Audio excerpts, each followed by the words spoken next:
যশোর নির্বাচনে শান্তিপূর্ণ ভোট সম্পন্ন হয়েছে। এখন চলছে গণনা। জগন্নাথ বিশ্ববিদ্যালয় ক্যাম্পাসে আছেন সহকর্মী সম্রাট আনোয়ার।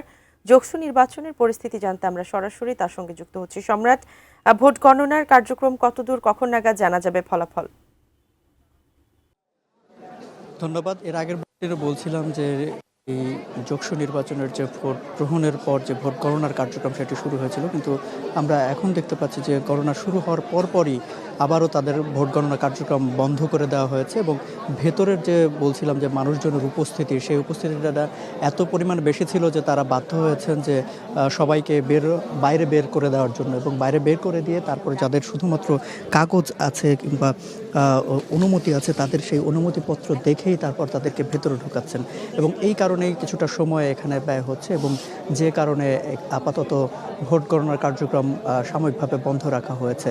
তবে তারা বলছেন যে এই যে ৩৯টি কেন্দ্রের যে ব্যালট বাক্স সেগুলো ইতিমধ্যে নিয়ে আসা হয়েছে এবং এইখান থেকে তারা প্রথমে ম্যানুয়াল পদ্ধতিতে এখানে তারা ভোটের যে ব্যালটের পেপারগুলো আছে সেই পেপারগুলো যাচাই করবেন এবং সেখানে যেগুলো মানোত্তীর্ণ নয় সেগুলোকে তারা বাদ দেবেন এবং যেগুলো উত্তীর্ণ হবে সেগুলো হচ্ছে তারা পরবর্তীতে এখানে যে ওএমআর শিট যে যন্ত্রের সাহায্যে চেক করা হয়, দেখতেই পাচ্ছেন এখানে বেশ কয়েকটি ওএমআর যন্ত্র রাখা হয়েছে এবং সেই শিটগুলো মূলত এই যন্ত্রের মাধ্যমে সেগুলো সংখ্যা নির্ধারণ করা হবে, গোনা হবে।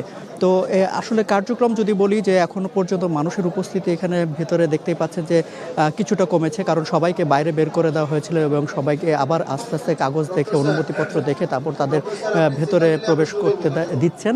এবং সামগ্রিকভাবে তারা বলছেন যে যদিও আনুষ্ঠানিকভাবে এখানে তারা গণনার কাজ শুরু করেননি, তবে তারা যে গণনাটা আপাতত যে কী পরিমাণ ভোট কাস্টিং হয়েছে সেই সংখ্যাটা তারা ইতোমধ্যে বিভিন্ন কেন্দ্রগুলো থেকে যে তথ্য পেয়েছেন সেই হিসেবে তারা বলছেন যে যশোর যে ভোট কাস্টিং সেটি ইতোমধ্যে তারা বলেছেন যে 65% বেশি হয়েছে এবং হল শিক্ষার্থী যে সংসদ আছে সেটির কথা বলেছেন তারা 77% ভোট কাস্টিং হয়েছে। তো এই কথাগুলো কিছুক্ষণ আগে এখান থেকে আনুষ্ঠানিকভাবে ঘোষণা দিয়ে বলেছেন যে হয়তোবা এরকমই হবে, খুব বেশি এর থেকে বেশি নড়চড় হবে না।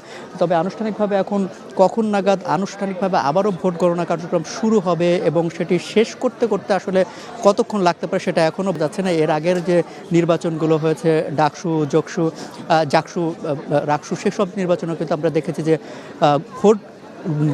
ভোট গ্রহণ শেষ হয়েছে আগে, তবে সেগুলোর যে চূড়ান্ত গণনা কার্যক্রম সেটি শেষ হতে হতে কিন্তু আমরা দেখেছি দীর্ঘ সময় লেগেছে।